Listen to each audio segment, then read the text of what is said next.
Ladies and gentlemen, boys and girls, it's Army 2 Willis. We're back again and here to show you another creation. So this is Forest Rest Area 1. As you can see, we're entering the forest. It's very dense, very thick, foresty area with some interesting pathing going through it. As you can see, I've made multiple ways to enter and exit this forest. There's definitely thick tree brush area, so you could choose to make it difficult or medium terrain to have your party venture off the beaten path. I have a watering hole where there's a bridgeway, so they can go off the beaten path and it could be easy terrain, or you can make it however you choose to feel. And this leads to a rest area. So if you want them to spawn at this rest area and do move around, or they get to this area and they can rest, however you so choose to play it, you could even make that interesting event in your storyline. The watering hole is also same with the waterfall that I designed to work and play the way it is. So you could choose to do that as you choose or however you like. This path is pretty straight. Leads to a giant tree, just a point of interest, and leads to multiple ways of getting out.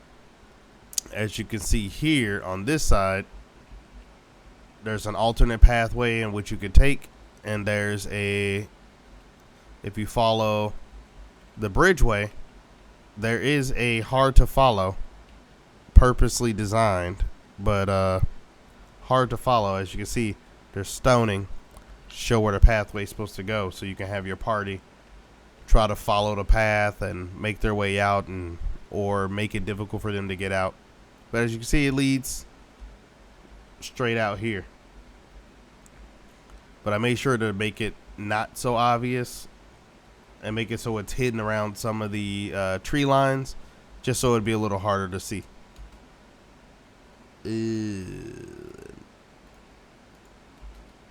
There's some floating leaves here, and there's no tree attached to them. Yuck. Let's fix that. All right, thank you. But as you can see, there's a bunch of trees, very foresty. It's a lot of unique hills. They're all unique. So the base hill design is the same, but the tree layout on all the hills are all unique.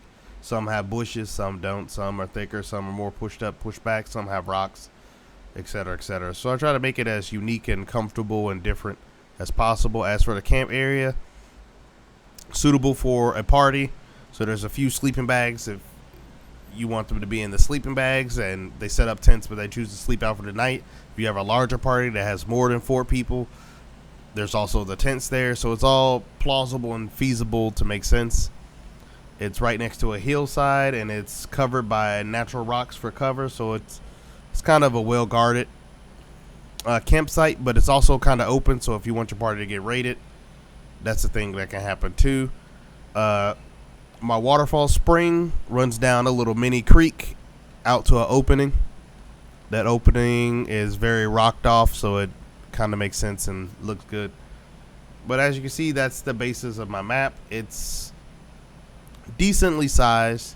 It's bordered by trees on the entire outside, so that your party can't really step off the map, to try to keep them grounded in some kind of way, shape, or form. Just like all my other ones I'm designing, this one's designed for the purpose of having a rest area or an in-between map as you go between the main storyline maps, to give you a little time to set up so your party's not just roaming around while you're trying to drop the story.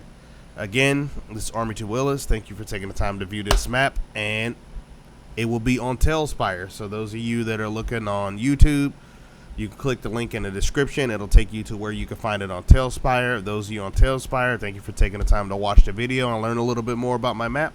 As always, this is Army 2 Willis, and I'm out.